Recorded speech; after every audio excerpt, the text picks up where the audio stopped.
what's up, everybody? What's up? What's up?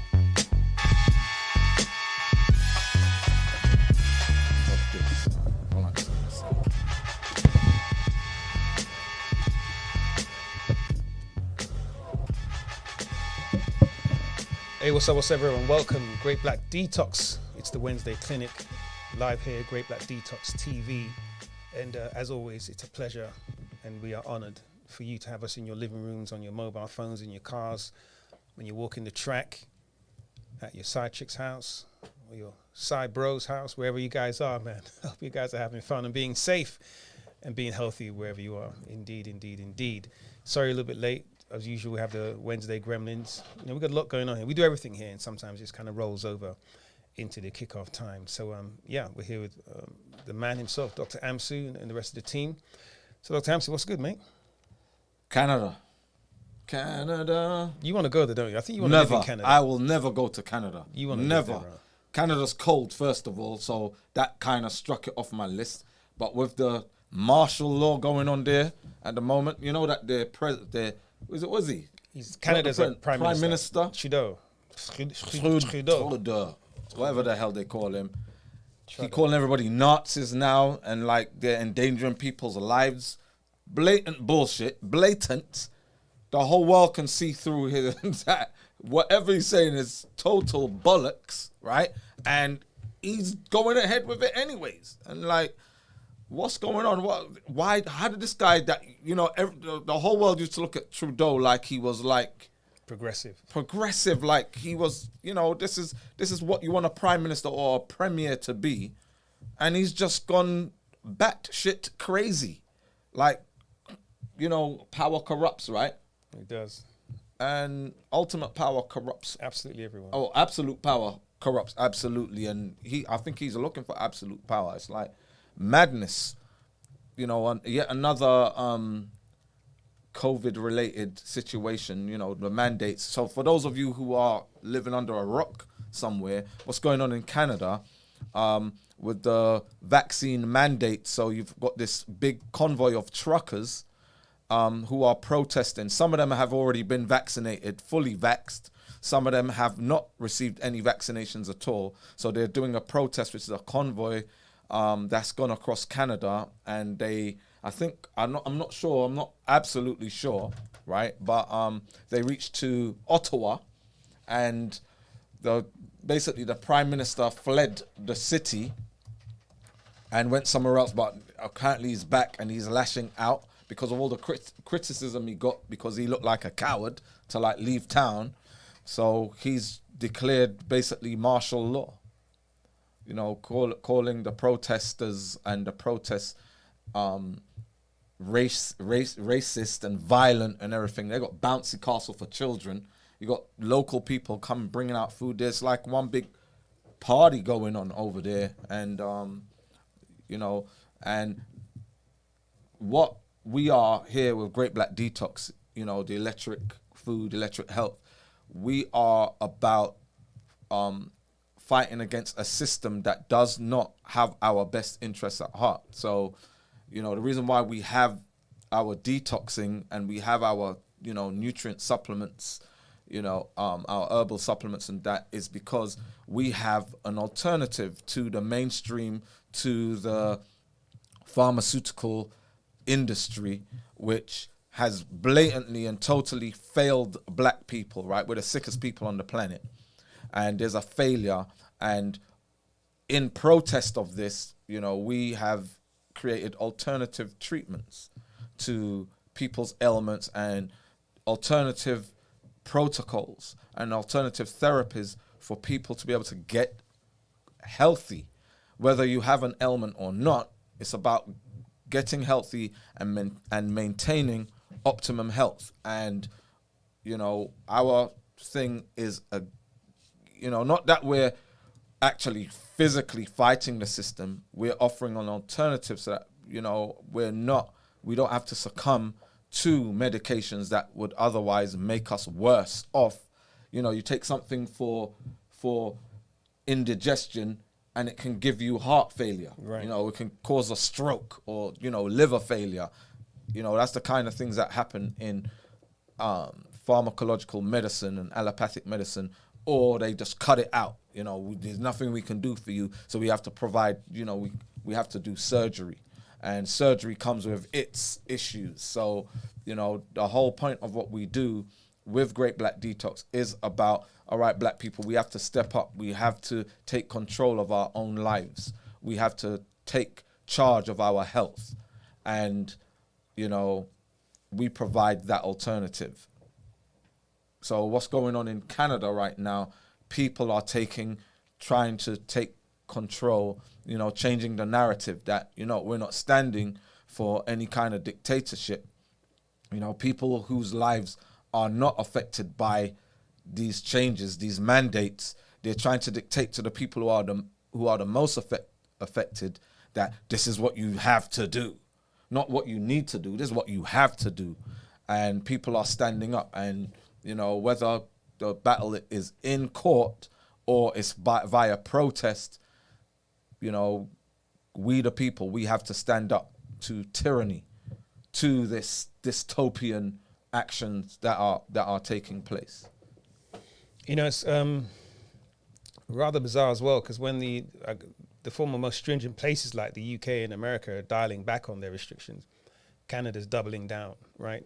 Now, it may be because they're seeing, you know, more cases than anyone else, or just the way they're generally handling it. You know, Canada's, I guess, quite a unique place, sort of mixture between the UK, America, and France, and, you know, wherever else they've picked up stuff, probably Northern Europe. It operates completely differently. And you made a point there, which is kind of, I think a lot of people are going to wake up to this. Some of the most progressive / liberal / forward-thinking places in the world turned out to be the most draconian. You know, Canada, LA. You know what it reminds me of? You know, you got the yin yang symbol, right? Right. And you've got, you know, the white side and the black side, and in the middle of the white side is a black circle, and in the middle of the black side is a white circle. And it's like, basically, the more you progress, you're gonna end up, you know, 180. You're gonna end up being the tyrant.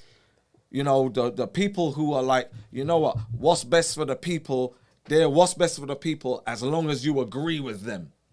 The moment you don't agree with them, they actually turn into the tyrant. And then the tyrant's like, you need to listen to what you need to listen to what we're doing.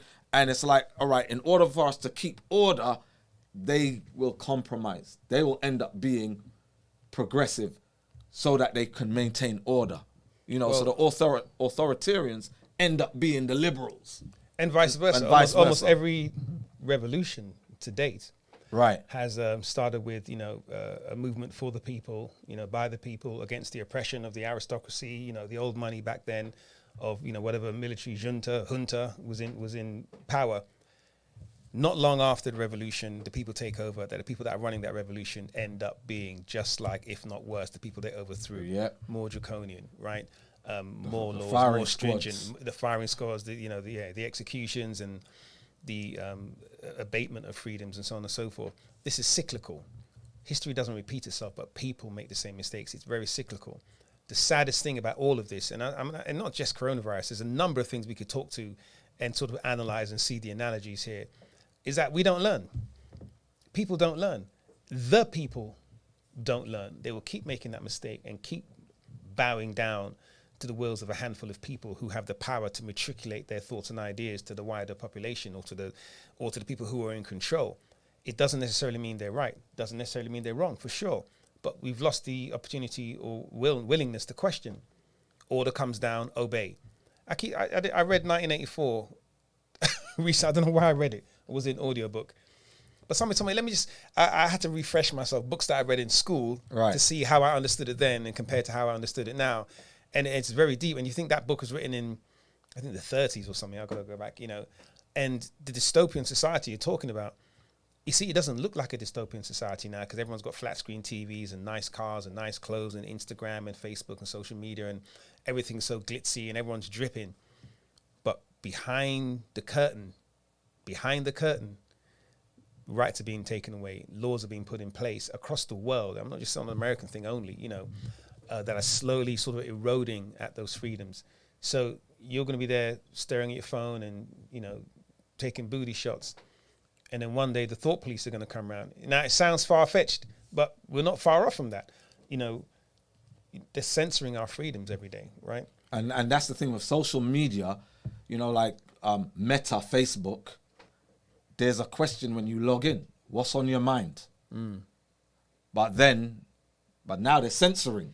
So it's, what's on your mind? Shut up. You know, tell us what's on your mind. Nope, you can't say that. I thought you wanted to know what's on my mind. No. Let me express myself. And the point of social media is I'm going to express myself, and then people are going to comment. Whether they agree with me, you know, they give me the 100. If they disagree with me, they give me the thumbs down, or, you know, they get, you know, they get come with profanity or whatever to express themselves on how they disagree with me. And that's how society should be. I express myself. Does it offend anybody? Does it make anybody feel good? You know, or anywhere in between. But now it's being censored, and governments are asking for big tech to censor. They're putting pressure on. So big tech's like, all right, we're, you know, the governments are putting us under pressure, or is it part of a play? You know, is it conspiratorial? You know, is it a conspiracy? Who knows? You know, but the point is, we the people, we're the ones who are at the brunt of it. So where we had freedoms to express ourselves, now all of a sudden, in the space of the last couple of years, it's like, no, you can't say this, you can't say that. And if you have a platform, you have an outlet to express yourself that you've created, you can be cancelled just like that. You know, and where are we right now? Well, I'm going to sip on my coconut water. And we're going to talk detox. We're going to talk health. Welcome, everyone, once again. If you're here for the first time, I don't think there's anyone here for the first time. Oh, there may be a couple of names. You can let us know you have a question in the chat. You can raise your hand in the app as well. Let us know. Those of you on the IG. There's always weird comments on the IG. I don't read all of them. But if you do have a legitimate question on IG, let us know. We'll come to you. Likewise, in the YouTube. We are simulcasting live on YouTube right now. And these sessions are recorded in their entirety on YouTube as well. So you can always go back to them. And we also have some other content that's going up there soon. Can we talk endo real quick? Not just the endo summit. You know, we haven't got any questions on endo. Well, Dr. Keeler's always wearing yellow. But endo summit. Tell us about endo summit. Dr. So endo summit. Again, I spoke about this last week. We always have questions from women who suffer with endometriosis or adenomyosis, which is a localized, local to the uterus, right? They're always asking, when are you guys gonna do something about endometriosis? You know, you have this day, Fridays, which is Fibroid Fridays, but we try to explain that it's for reproductive disorders. It's not just about fibroids, but because fibroids is the most prominent of all the reproductive disorders, especially with black women. That's why we title it that way. But so we're going to be, March is Endometriosis Awareness Month. And, you know, here at Great Black Detox, you know, it's always been our mindset that we're fed up of awareness.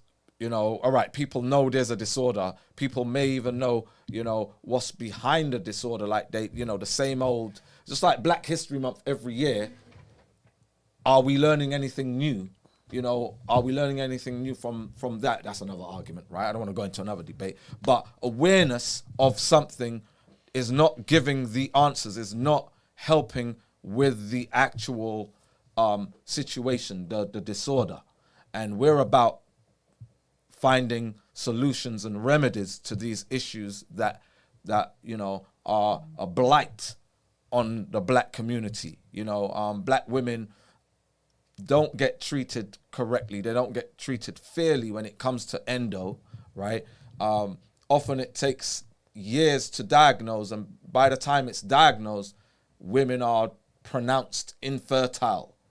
You know, they need, you know, they might be stage 3 or stage 4 endo, which is, you know, there are implants and lesions and adhesions all over other organs and that, and the pain is too great, you know, and then they end up with like a hysterectomy or whatever by the time it's diagnosed, you know. But because it takes a long time and a lot of visits and all that, if, you know, a lot of black women who don't have insurance and they don't have coverage, it can get really expensive going, you know, doctor's visit after doctor's visits to get a diagnosis. And it's just not good enough that, you know, black women who are in pain, debilitating pain, are told it's just part of your period. You know, get over it. And so we're doing this summit to discuss the, you know, what the root cause is, what causes endo, what, you know, what triggers it, what promotes it, and how to, you know, what's the best remedy to either keep it dormant or to reverse it altogether. So, you know, we're going in on it, and we will have different doctors, different counselors, you know, even some women who are, you know, who suffer from endo giving their testimonies, giving their stories about what they've been through. So and listen, what we're going to be doing about it. So listen, go ahead and register. There's a link in Dr. Amsu's on his IG. We're going to share the link as well. Register for the summit. It doesn't matter where you have endo, because I guarantee there's someone you know in your family probably has endo. If you have endometriosis or suffered from it, have a mild, you know, we'd appreciate join and share your story, share your journey. We hear some amazing stories all the time, some great stories, people who've overcome it or who have, you know, unfortunately suffered for a long time, and you would never know. You know, there's people I've been following for years, and I found out they had endometriosis. There's a young lady I've known for many years, more than 10 years. She just found out she had endometriosis. She was just having painful periods, like recently, the last few months, and it was just getting too much. You know, went to the doctor. Of course, they said, you know, it happens sometimes. You know, painful period, bit of a cramping. You know, have you changed your diet? Are you under stress? That sort of thing. Kept getting worse and worse. Finally got the proper scan, and turns out she's, you know, I think stage 3 or 4 endo. You know, in debilitating pain, going to get epidurals and stuff like that. Disappears off the radar for days at a time. This is real. You know, we talked about this a while ago. Often you see people who disappear off the radar, social media, you don't see them around, and, you know, we forget people like that. Come to find out they're actually at home suffering. So or in hospital. Or in hospital. So if you have people that you know, loved ones or otherwise, and they sort of disappear or they go quiet, you know, reach out to them. Often or not, especially if it's women, they are suffering some pain, or they're having, you know, a depressive episode. Men also. And that's the sort of communications we need to have, you know. And I know, you know, people that do have friends and loved ones, if they knew about it or they were trained or educated, they would reach out. I honestly don't believe that human beings are so sort of disconnected that they don't want to reach out and help their fellow man, woman.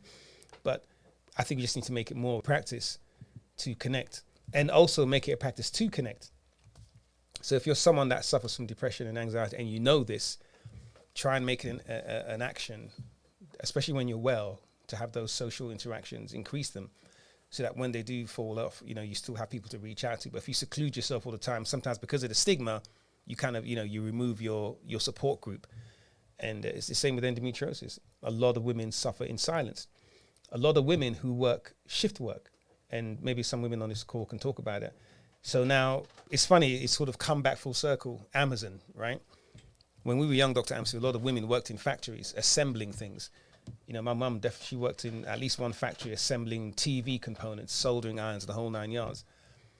Come the 90s and early 20s, you know, that so much was being produced in Asia, China, and so on and so forth. There was less of that. But now with these, you know, the shipping companies, you know, Amazon, FedEx, UPS, and all of the other companies, the big box store companies, more and more people are going back to shift work, working hourly jobs at night in warehouses and stuff like that. Now, if you work an hourly job and you have endo or maybe depression and you want to take time off, for every hour you don't work, not only is that money you're not earning, but your supervisor's like, well, you know, so-and-so hasn't turned up yet again, another sick day, they either dock your pay or they cut you. So people who are afraid of losing their jobs and their livelihoods, guess what they do? They battle through. They go to work when they're in pain. You know, they're in excruciating pain and they're at work. And, you know, you think, oh, they're just moody. They've got an attitude problem.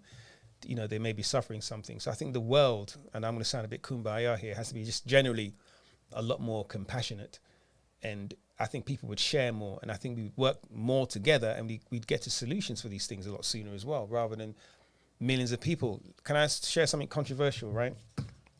No one's going to like this, but I'm going to say it anyway. I know, Dr. Keela, you may have something to say about this. Maura, I know you tend to research these things quite a bit as well.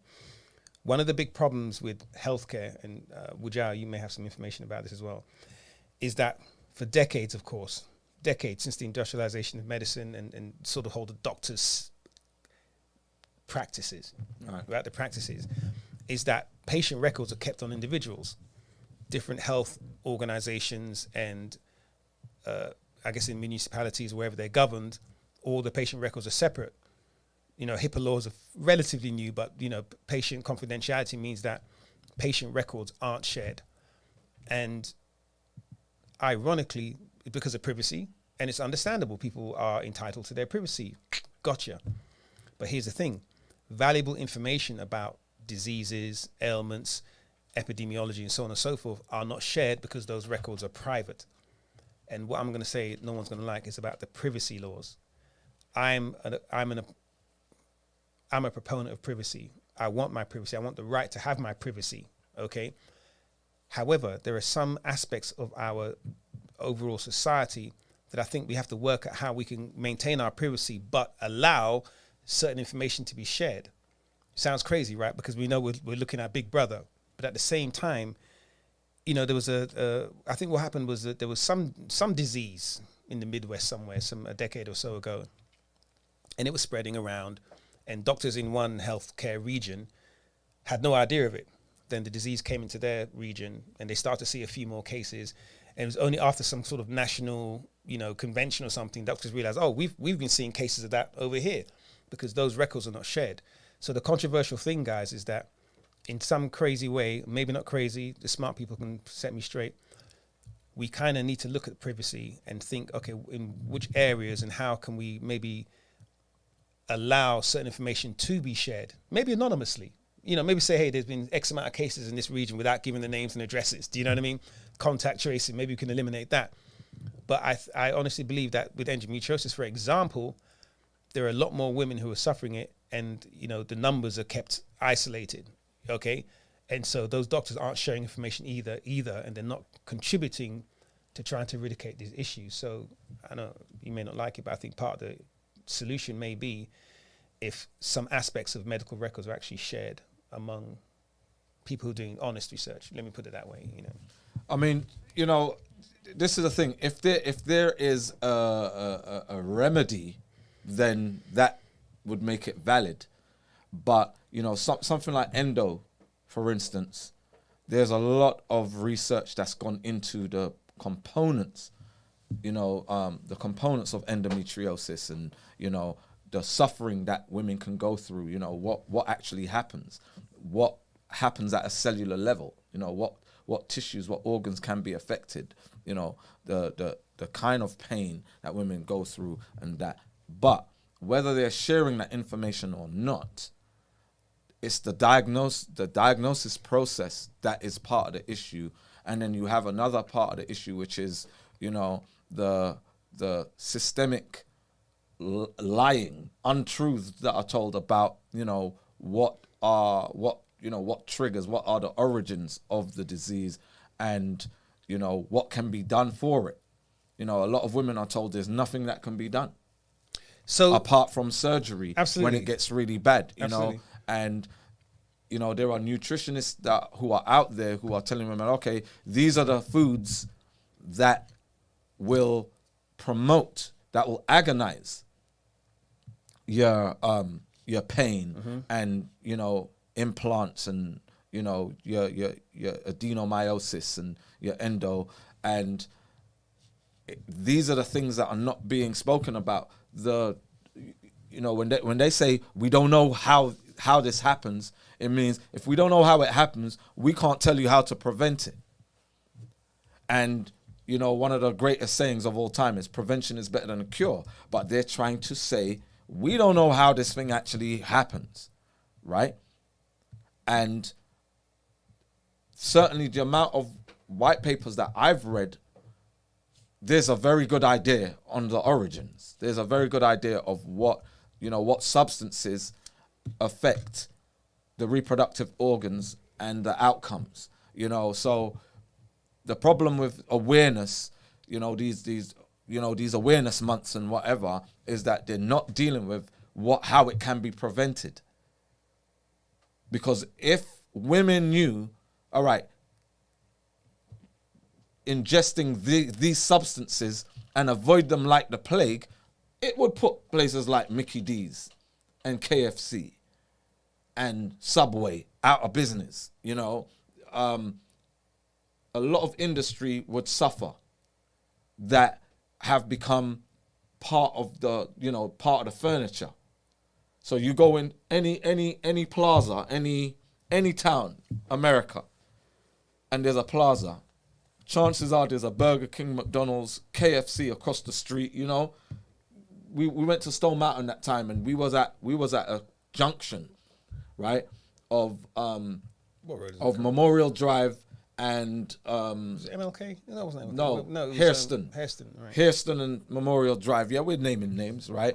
And right there, that's the busiest part of Stone Mountain. There was right? 9, I think. There were 9 fast food on the joints just in that little junction, right? And it's part of the fun. It's like when stores like that are opening, we can actually say no. As a community, we could say we don't want that. We don't want that opening up here. Well, you just said the key word, community. What is a community? Who are the community? Now we're going to get deep. It's a whole nother podcast. But for that community to be productive, to be active, to be viable, it has to be a community. It has to be governed and chaired and manned by people who are of that community. Too many of us are in communities where we don't call the shots in that community. The people who are signing off the POs and the work orders and the building permits for these restaurants. Hey, I can't say they're getting backhanders or not, but there's a system that's very easy to get. It's very easy to get a fast food permit. Do you know what I'm saying? Right, but it's a lot harder in other areas where they have a community, where they have a leadership that says, okay, any application for food has to come through this committee. Right. Now, that committee may exist, in terms of sort of the process, but are you seeing it? Am I seeing it? No, this thing just pops up. You weren't even at that meeting. That meeting may have been at some point during the day when you had to be at work. Just like, we saw a lot of Karens and that at these school board meetings, like fighting against the school boards. My child ain't going to be vaccinated. Mm-hmm. Right? Now, they were fighting against it. And the media was demonizing them. Mm-hmm, of course. Right? Like, me even saying Karens, right? But busybodies that, it's like, nah, we're not standing for it. And what happens, and I think there's a stigma with black people that we're so used to being ordered around, right? That we're not part of the think tank. We're not part of the ones making the rules. We don't make the rules. We don't write the laws, that we just succumb to the laws, that when things are going on, we just conform. It's like how many protests regarding the COVID mandates have we seen in any black community in the United States? How many have we seen? I can't recall one. I can't recall one either. How many lawsuits do you know of any, did you see Jesse Jackson or what's his name, Al Sharpton, or any of the so-called black pastor leaders? How many of them did you see say, we're standing up against these mandates, right? Then we got to talk about, all right, you hear this term sellout, right? We've heard it. When you're black, you hear the term sellout, and what's the actual meaning of selling out? We hear about corruption, right? We know about corruption. We know about lobbyists, right? For big pharma, for these, and you got representatives, senators, congressmen and congresswomen who sell out their constituents to allow certain things to happen, right? Then you got things like Amazon. We're talking about Amazon, where Jeff Bezos to me is like Palpatine, right? And the way how the workers are treated, they won't allow any unions, right? Even Kroger, no unions, all these big companies, right? But Amazon, we will go online and buy stuff through Amazon, knowing we don't agree with Amazon. Are we selling out when we do that? People will go and get jobs at Amazon. Amazon's becoming the biggest company in the world, right? Where you got other businesses shutting down and Amazon's expanding.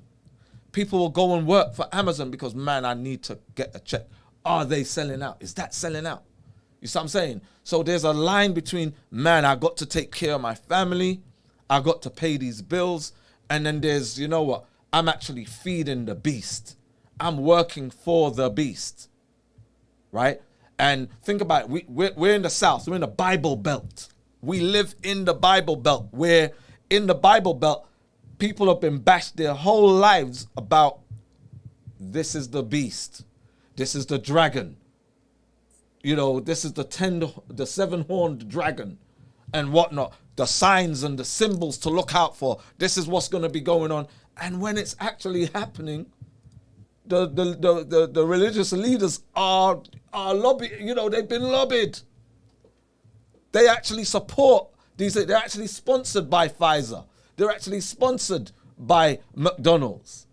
You know, we were talking about the whole. What's the name of P. Diddy's company? Revolt. Revolt, right?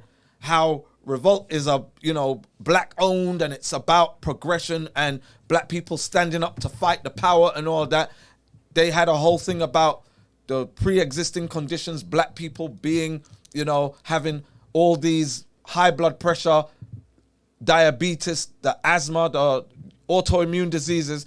But then they're sponsored by the very thing, McDonald's, that is causing the problem in the black community. Is that selling out? Is that a sellout move?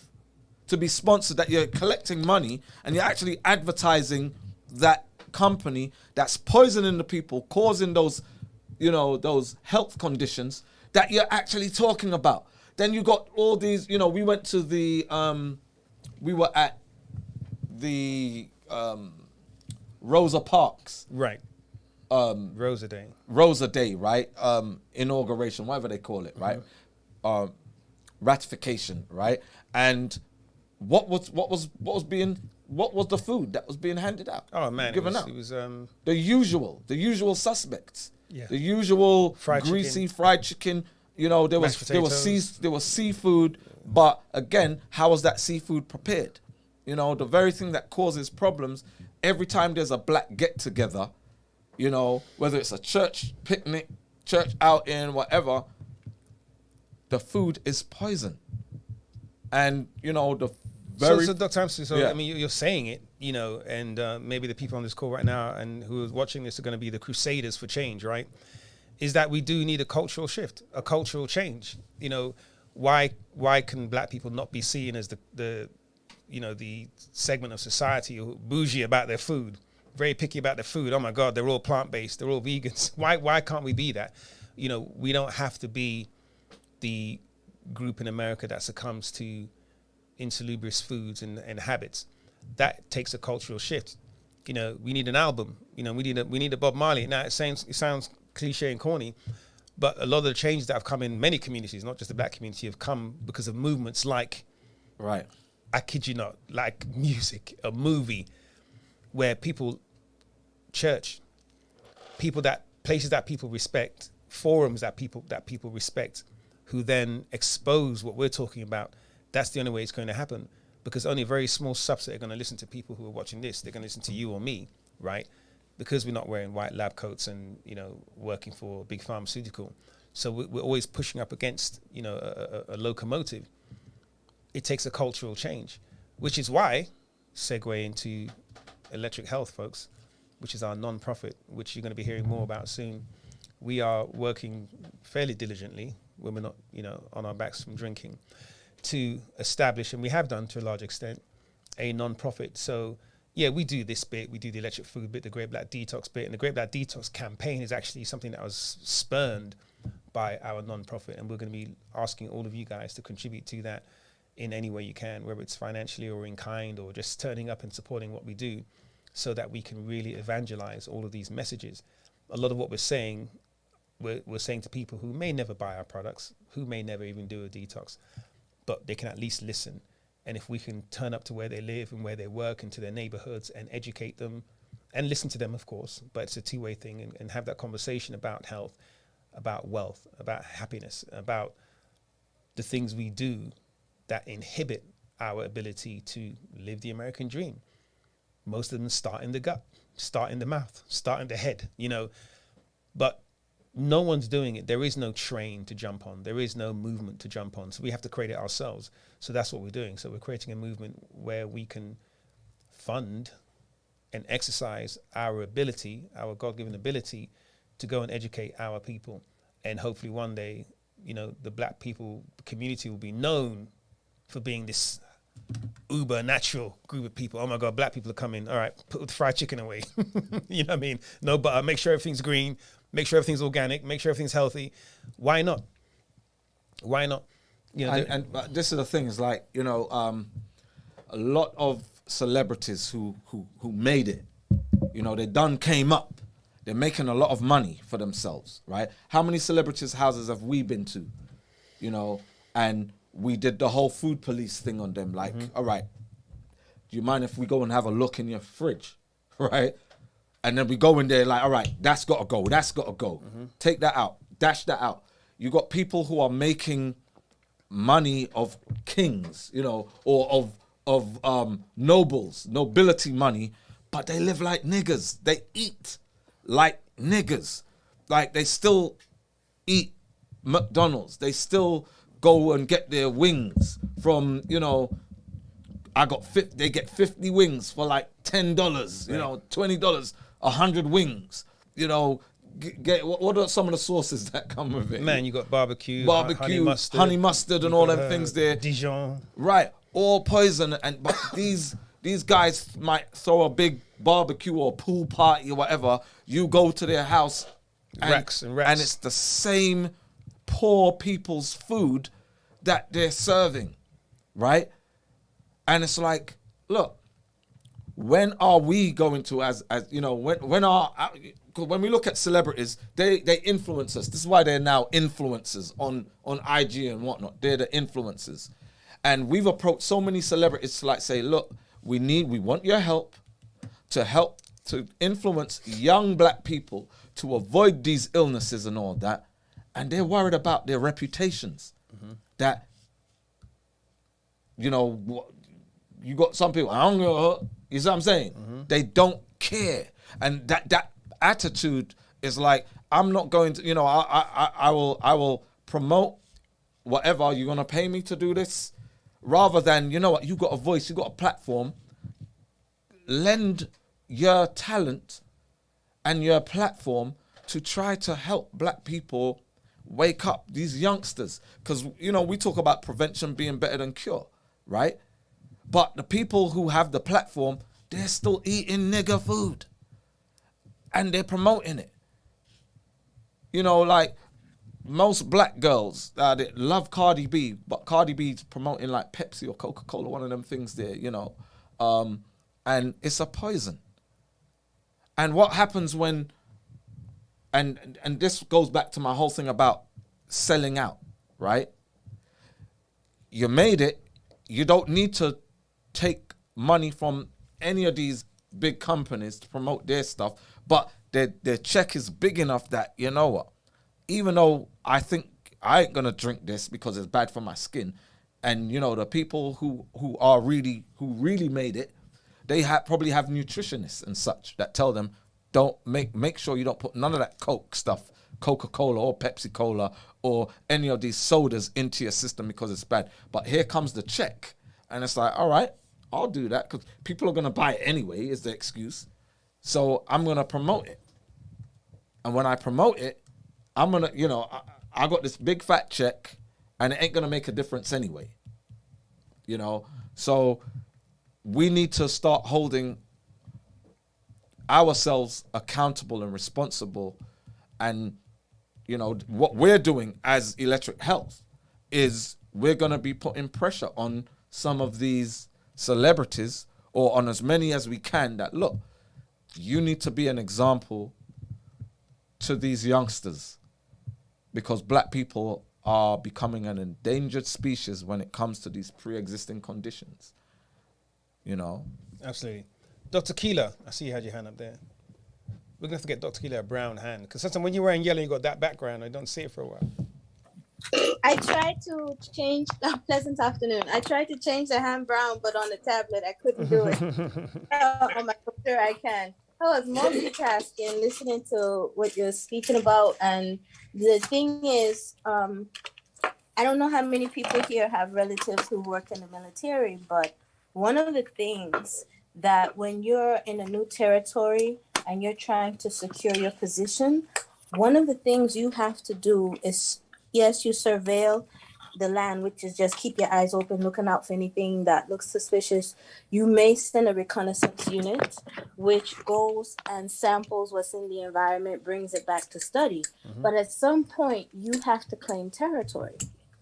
And if one of the first things you claim in your territory is what land, what high ground is going to give you the best vantage point and allow you to sustain yourself. So if you don't control your own food production, you really don't have a military. Right. And because even everything about defense and offense is about communication. And I think that when we listen to songs in the community about food, it's about the enjoyment of food, but very few people speak upon the healing, the nutritional aspect of food. Food, real food communicates an exponential amount of information to your cells, and particularly to your DNA. And if you're constantly feeding your system poison, you're basically telling the system, don't work for me. Right. And the thing is, if you're in real everyday terms, your taste buds sense the external environment.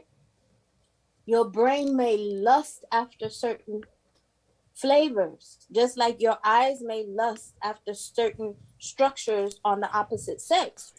But at the end of the day, if you're not choosing the food with the best qualities for you, if you're not choosing the best mate who has the best qualities for you to grow together and advance, you will fail. So when you look at the nature of interpersonal relationships and marital relationships in the Black community, it parallels that of food. Yeah.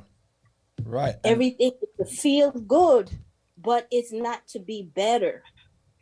And being better does not always mean the thing that tastes good right now, or the one who looks the most fashionable right now, because the things that are foundational, they are not flashy, they are not obvious, but they are there and they work.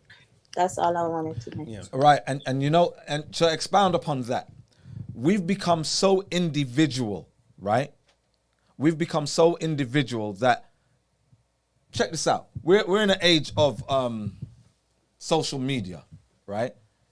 And how many couples do you see on social media? Like couples together on social media. There are very few. There are a few famous ones. There are a few famous ones, right? Mostly, and part of their MO is that we're together, we're a power couple, right, yeah. such and such, which is a good example. But we see it all the time where you got dudes out with their boys, but they're not posting with their girl. You got girls who are out to dinner with them man, with a guy, one would assume, or with somebody, right, and you're only seeing them and their food. You might see a guy's hand clinking a drink. Shadow, right? Yeah. Right. They're taking pictures of here's what I'm eating, but who's the guy that's paying for that? Who's paying for that?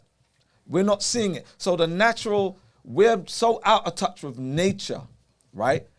Being individual, that even when it comes to mate choice, right? So we're going to be doing a podcast about the effects of birth control, right?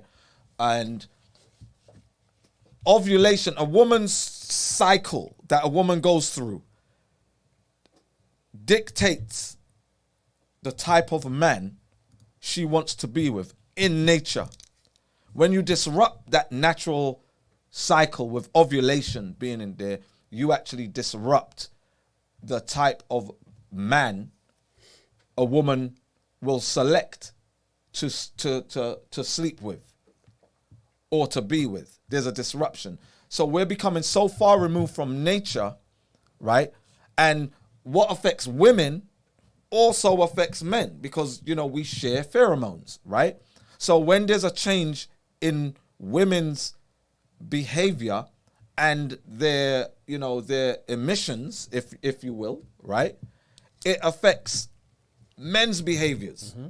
So we're becoming so far removed from nature, starting with what we're putting into our bodies, what we're putting into our body affects us on a cyclic, right? Cyclical period of time, right? We're so out of touch with it that when we're now in problems, we don't even know the origin. How did this happen? So what we put into our bodies, it affects because it's chemical. It affects us because all our behavior is chemical and relies upon certain chemicals for function, for correct function. When that's disrupted, now we become dysfunctional. And there's a myriad of factors, cofactors that contribute to who we choose to be around, who we choose to lay with, who we choose to spend the rest of our lives with, who we choose to have families with, to procreate with or whatever, or not, right? We're becoming so far removed and we're not looking at, just said Keela, we're not doing the reconnaissance. Like somebody's buying a house, they want to know, all right, what are the amenities? Meaning, is there a swimming pool? Is there a YMCA? Is there a golf course? How good are the schools? But we're not looking at, all right, what's the quality of the food? Where's the farmer's market? Where's the Sprouts? Where's the Whole Foods? Is there clean water? What's the rating of the water in this vicinity? A lot of new developments because, as people, we buy up properties in where there's land, then we build. And sometimes where it's built, it's like, all right, we're building high luxury, we're buying luxury or building luxury homes and whatnot. But there's a farm nearby that's spraying out all kinds of feces into the air. Yep. And the water's contaminated by what's going, what's draining into the nearby stream and that. And then people are going, man, I'm bougie now, I've made it. But the quality of the air is messed up. The water's poisoned. And now they raise their children. Children are dysfunctional, have behavioral issues. And we don't know, all right, how did this happen? Because we're not finding out those things. What's the environmental conditions? We're not doing those things. We're not doing the recon. No. Guys, sorry, apologies. We started late. We're actually going to end this call at 6 today. We've gone a little bit over. We'll go to maybe 6:15. Sorry, we've got to run. But want to take some questions, Dr. Keela? I know you had something else. I was just going to add, for example, with one of the things that I always learned from my dad is he said, in courtship, you have to check out more than what your eyes can see. So one of the things I remember doing is I wanted to meet the guy's family early because I wanted to see their food traditions. If their food traditions weren't healthy, but his were healthy, then I know he made an effort to be different. Right. But if they had the same food traditions and they were not healthy, you have to consider these are the people who are going to be the most influential in your children's lives. Right. Do you want that kind of influence?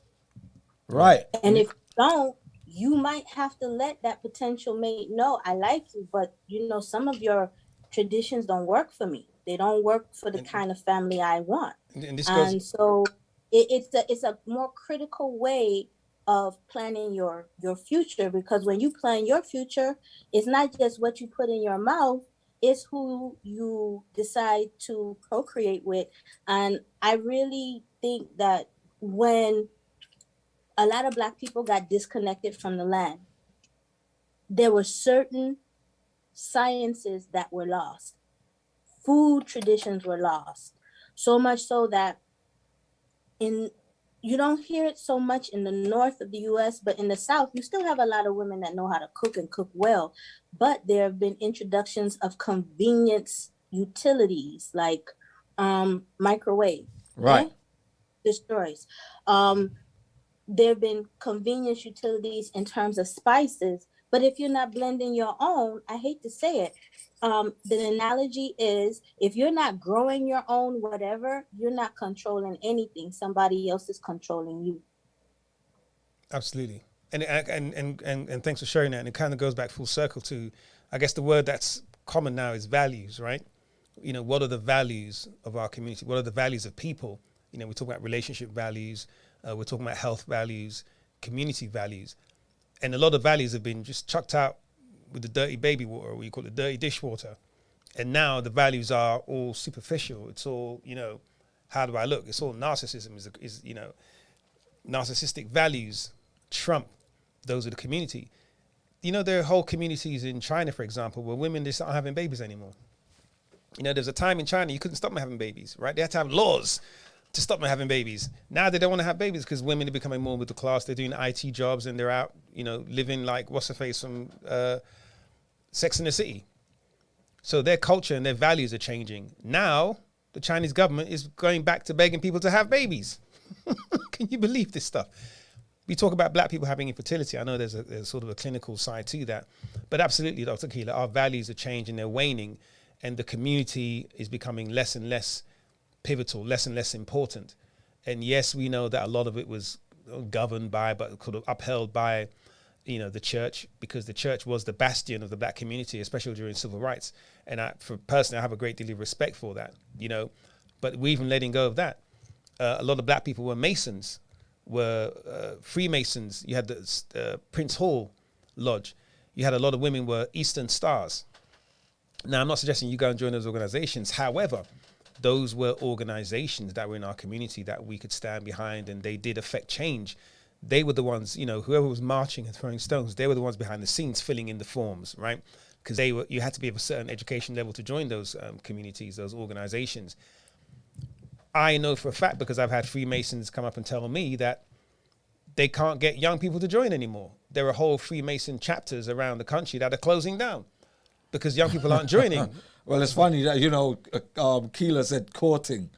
Courting, that word. Courting, yeah. that word. Wait. Like, you tell a youngster right now, tell a millennial about courting. They were like, what's that word? Yeah. Who's courting? No. Is that Courtney's cousin? No. You see what I'm saying? It's like they be outside now. Doesn't make it's not in the vocabulary. No. Courting, meeting the parents. Check this out. It don't happen. It's like, you want to hook up? Yeah. I want to say something else controversial that no one's going to like, because we're all non-millennials, second time today. grown folks. I think you're a Freemason. I'm just out to offend people. I'm a Freemason. You know, it's not a secret to say you're a Freemason. It's just a secret to say what goes on. But anyway, check this out. I am not opposed to, although I've never done it myself, I am not opposed to dating apps. Now, hear me out.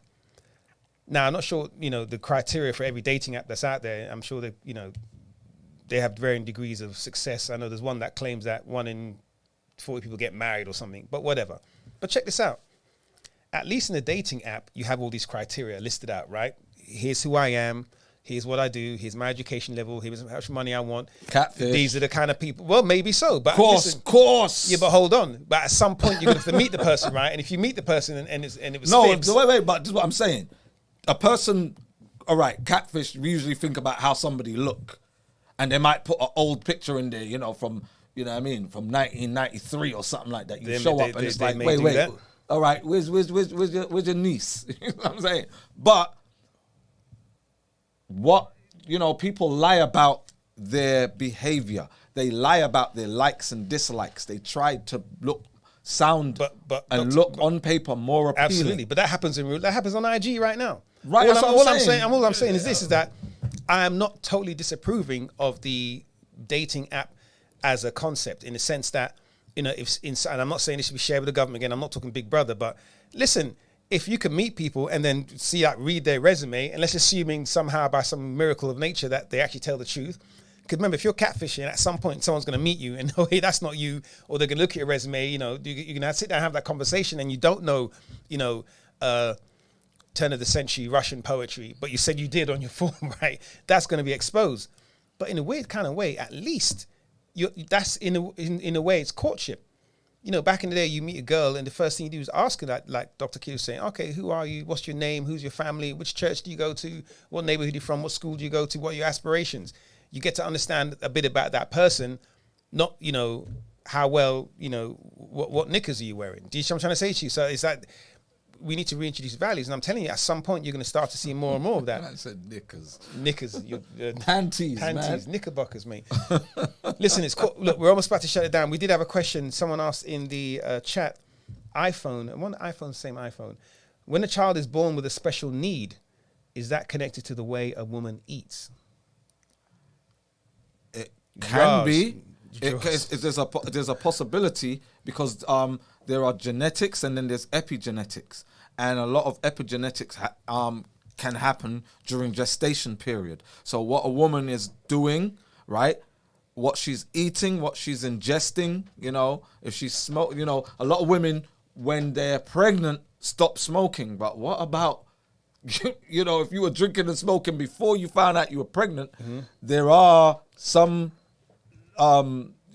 effects of that will, take precedence in how your baby is developed. At the time of conception. Right, at the time of conception. What state was your body in at that time? The father, what state was he in too, So there are genetics, but then there's also epigenetics. And also, while that child is growing up, what they eat, what they're ingesting, what they're breathing in, what are they being breastfed? Are they on formula? Because right now we know how bad formula is, how devastating formula is for suckling infants, right? That they're supposed to be on breast milk and they're being given this poison instead. We know how dangerous it is, but it's common practice. Now, what epigenetic effects does that have? Now children are expressing different genes. Different genes are being switched on because of deficiencies in nutrients that the baby is supposed to be getting, the infant is supposed to be getting. So, yes, during gestation, what is being ingested, and even the behavior, even the arguments, the stress, whether there's stresses or whatever, can also affect the fetus, so the embryo. So it's very important. In certain cultures, when a woman's pregnant, she's kept wrapped up in cotton, right, to make sure that her temperament is not disturbed, so it doesn't affect the child. I know in Islam, after a child is born, it's like, all right, no cursing, no arguments, no, while that got a newborn, the whole environment has to be right for that child. So you wait till the child's 1 before you have an argument or whatever, right? But these things are lost because we've been, simulated into this anti-culture that is of individual and of microwave, of gaming, and of streaming for hours on end. So we can I guess edit that question to be, yes, a child is affected by everything the parents, especially the woman, imbibes during all gestational periods, right? and preconception as well, because the condition and quality of not just the sperm but the egg are also derived from the condition of the host, the carrier, right? So yeah, if you're fathers that smoke, there's an increase of danger of congenital heart failure, right, in babies. Right. I mean, some things are congenital. Right. That we're not saying, if you did. But right. the studies show that fathers that smoke and mothers that smoke, right. there's a higher increase. There's a correlation between that and the increased prevalence of, right, and also low birth weight and things like that. And if there's a low birth weight, that means there's some kind of, issue going on with cellular regeneration, and as you're talking about epigenetics. And one day we're actually going to do a podcast or have a discussion or do something about the practices in these hospitals. Yeah. When it comes to childbirth, and they start off by saying, okay, we're going to speed up the birth time. Yeah. Right. We're going to give you a shot. We're going to induce labor. And then, oh my God, the baby's heart is going too fast, or it's going too slow. We're going to have to do a C-section. All these practices that take place, right, where there's hardly any natural births anymore through the vaginal passage, right? Vaginal childbirth. Cesarean sections are becoming more and more prominent because that's where the money is at. It's being done more for money for the hospital, yeah. Right? And something has to be done about that. Let's take this question from Drea. How you doing, Drea? Good. I was wanting to know, how can I get my affiliate code? Are you an affiliate? I went online and I put in the information. Mm-hmm. Did you get a confirmation? We'll look for, what's your message us your email address in the chat right now, and we'll check it for you now. We can actually. But he needs the email address to be sure. Okay. What name did you put? Did you go on there as Drea Hall? Yes. Okay. We'll probably be able to find you. We'll check that for you now, Drea. Where are you, Drea? Where do you live? Which part of America? I'm assuming you're in America. I'm in Los Angeles. Oh, Los Angeles. So congratulations about the LA Rams, if you care. Oh, thank you. Yeah, whatever you were doing for this year, it actually, it reflected in the team. So thank you. Your team did well because of you, Drea. Because of you. Are you a Rams fan, or did you become a Rams fan on Sunday night? I became a Rams fan when they came to Inglewood. Right. Okay. Because they were in LA Rams. They moved around. They went to where they go. St. Louis. St. Louis Rams. St. Louis, and then they came back. But the halftime show, did you enjoy the halftime show? I did. I enjoyed it. It was very classic. It brought back a lot of memories. Yeah. Are you a Blood or a Crip? I can't talk about You that. can't talk about that. Okay, yeah. We know Maura's a Blood because she's wore a red today. After the LA's won. You're gonna do the Crip walk. No, if she's wearing red, she's a Blood. She won't do Blood. a Crip walk. I said, all right, Blood walk. What they call the equivalent in the Bloods? I don't know. Let's ask Drea. What do they call that? I'm not sure. Wait. She just threw up a sign right there. I don't know. It's like up a sign. Yeah, but yeah. You know what's funny to me about the halftime show was how many people put on so much weight. So I was looking at Mary, 50. They put on so much weight, and Snoop's just skinnier than he was. Snoop is a lanky dude now, isn't he? Bloody hell. Snoop's actually skinnier than he was, but it's it's a who's who of who went obese. You know what I mean? But yeah, I really enjoyed the halftime show. That's all I watched. I didn't watch the game. I watched the halftime show and then I switched it off. It was a good game. Yeah, not interested. I watched none of it, to be honest with you. I honestly, and I didn't realize that who'd won until later when I forgot the game was on. I think I found out yesterday who won. I can't watch Super Bowl since the Falcons lost. I think I've been traumatized by that. No, I'm actually traumatized by the Falcons loss. Who was the other team they were playing? I'll tell you why we're traumatized. Because we were here in Atlanta and we were like, man, it's going to be a big party tonight. It was a party at halftime. At halftime, we was like, carnival. you're right. We can't wait to go out. Mikey was feeling lucky. Then they lost. And it was just like, we realized how cold it was It outside. was freezing. It was cutting. There was zero very, traffic on the very road. Traumatic. Just jumping back, Maura was saying how important vaginal births are. You know, we gain all, if not part of our microbiome passing through the vaginal canal. Right. And, you know, there are so many things now that have been taken away that are natural and being substituted with quick, you know, and for the money. Now, I will say, though, to be fair, and any doctors and nurses on the call will admit that, you know, sometimes they have to do C-sections because the child is in danger. We get that. Yeah, we know why. We know why C-sections became a thing in the first place. But ironically, one of the reasons why the child's in danger, it's because a lot of things we've been talking about is because the parents of these children being put together or coming together without doing that research into themselves, right? And we're finding a lot of situations now, and it's becoming more and more and more prevalent that we're having these birth defects. And the things we thought was a thing of the past, right? Do you remember there was the polio and all these, you know, conditions children were being born with in, you know, up until the 80s and 90s. But, you know, and listen, there have been advances in medicine, and more probably the advances in their ability to diagnose and to monitor and to look, you know, sonograms and all the rest of it. And they can catch things a lot earlier, which is great. The problem is that the food's gotten worse, the nutrition's gotten worse, the water's gotten worse, the environment's gotten worse. So yeah, our technology's increased, but then our environment has decreased, has regressed. So we can't win. Where we should have parity rising up, we're actually going the wrong way. So, but you know, as I said in you know, weeks gone, medical accident is the #1 killer in this country.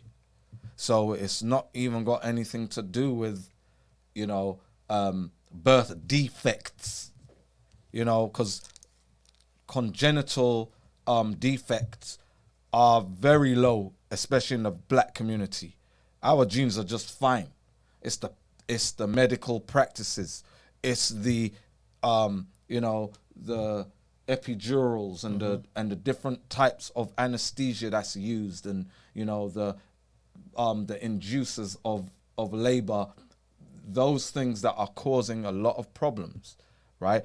C-section is a very serious form of surgery. It's very serious, but it's being practiced like it's the, you know, this is the natural way to go now. We'll just cut you open and pull the child out.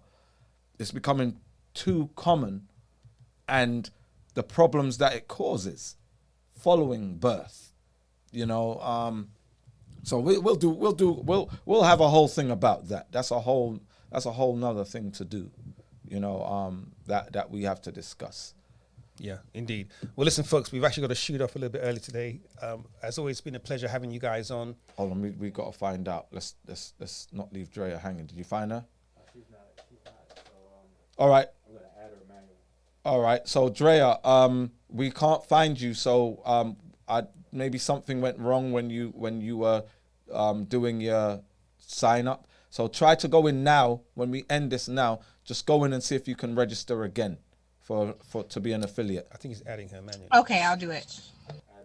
And he's so you saw her email? Mm-hmm. Oh, so you've been added manually. So we'll send you an email with your link. Okay, thank you. And you are electrolysis queen. Yes. All right. So you've been added. Thank you. You should check your email. Cool. You see that we handle things on the spot, on the fly. That's how we. Hey Jessica, Jessica, where you been? I've been looking for you like for 3 weeks. Jessica's living her best life. She's living her best life. You've been around. You ain't been around here. Been around. Jessica's selling like 4 or 5 houses every day. She's out there drinking pina coladas and. I wish. Actually, I've been doing okay. I've been you guys know I was doing the fast, and I'm trying to, you know, stay healthy, eat good, all that good stuff. Mm-hmm. That's good. We see you're staying out of trouble. All right. Did you jump back in? It was hard. I have to, honestly, for me, I can fast, but I don't think I can like break a fast and then go right back in. Like, right. I have to give it some time and then I can commit to it. I know I can do it. I just had a moment of weakness, but it was hard for me to begin to fast again after I broke it. So in another month or so, I'll probably try it again. Right. So wait, can we see you? Yeah, hold up. I'm in the dark. There we are. There we are. So you used to come on and used to have the camera on and everything. Since you became a millionaire, you stopped turning on your camera. No, it's not that. I'm usually doing something at the same time, and I just don't want to miss the call. So Right. Well, you missed the call today because we're about to close out. Thanks for joining. Bye, everyone. Yeah, seriously. We're leaving right now. You know. Now, listen, guys, we're going to make an announcement. It's not cast in stone yet, but we've had a lot of challenges recently. We've got a lot of things, a lot of moving parts, and we love doing these calls. We want to keep doing these calls. However, it's kind of clashing with things we have to do at these particular times. Also, we've had a lot of requests from those in the UK that, you know, when we start the call at 5, that's 10 o'clock in the UK. When we finish at 7:30, that's after midnight in the UK, you know, and it just doesn't work for them. And a lot of them would like to join.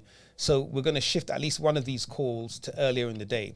So chances are the calls will start lunchtime, around Eastern, 12:30, 12:30 Eastern, and be done by like 2 o'clock. So it's something you can do during the lunchtime. And of course, we'll still keep recording the calls, but it'll enable the people in the UK to join the calls at a sensible time, you know, before or just after EastEnders, whichever comes first.